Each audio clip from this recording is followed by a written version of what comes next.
Despite repeated and insistent claims that its so-called targeted killing program focused on known leaders of Al-Qaeda and associated forces, official reports reviewed by reporters from the McClatchy News Service document that drone strikes have targeted and killed hundreds of people in Afghanistan and Pakistan, entirely unconnected to Al-Qaeda. The classified reports also show that drone operators often carry out strikes despite not being certain of the identity of the targets or the reliability of the intelligence behind the strikes. After reviewing the data, Micah Zenko, a policy analyst at the Council on Foreign Relations who studies the drone strike program, concluded that the administration is, quote, misleading the public about the scope of who can legitimately be targeted.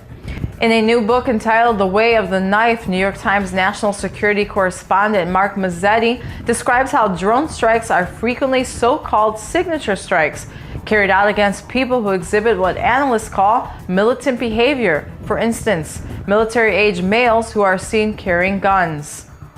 Police and other officials in Kansas City, Missouri, discovered a large complex of underground tunnels at a homeless camp just outside the city. One of the tunnels extended for roughly 20 feet and contained bedding and candles. Many of the tunnels have been carefully concealed. Police used a robot equipped with a camera to search the labyrinth as part of an operation to clear the camp. This is not the first instance in which homeless people have created underground living spaces. A few years ago, several press accounts described the existence of large homeless population who had created residential areas inside flood tunnels underneath the streets of Las Vegas. The Cisco Computer Systems company is sitting on $46 billion in cash reserves, but CEO John Chambers isn't going to use any of it to expand its U.S. operations because of confiscatory tax rates.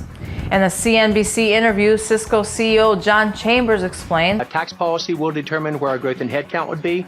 We're not dislocating jobs here and moving somewhere else. I'm a very loyal American citizen and company, but in terms of future growth, unless tax policy changes, you will see that occur outside the U.S.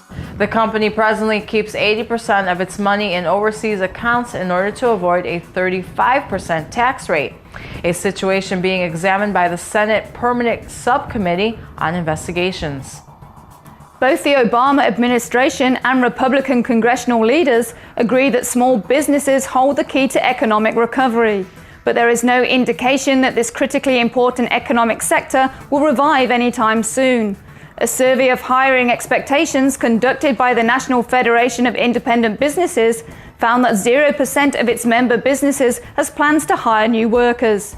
NFIB chief economist William Dunkelberg said that the findings show that the US has a bifurcated economy in which large firms are doing well, but the Main Street owners are not sharing in the gains and finding little reason to take on new employees. Following a string of at least 5 botched abortions that resulted in emergency medical treatment for at least 2 women, Planned Parenthood has shut down an abortion operation in Wilmington, Delaware. One abortionist and several assistants have resigned from the facility. 2 former employees, Jane Mitchell-Werbrike and Joyce Vasiconis, described to local ABC affiliate how the facility engaged in a meat market style of assembly line abortions, where the abortionists refused to wear gloves, surgical instruments were reused without being cleaned, and bloody drainage remained on abortion tables between procedures, exposing women to blood-borne diseases. Mitchell-Werbrike recalls, quote, "It was unsafe. I can't tell you how ridiculously unsafe it was. Among the concerns expressed by the former employees was the possibility that women who underwent abortions at the Planned Parenthood facility could contract AIDS." You're watching the Next News Network.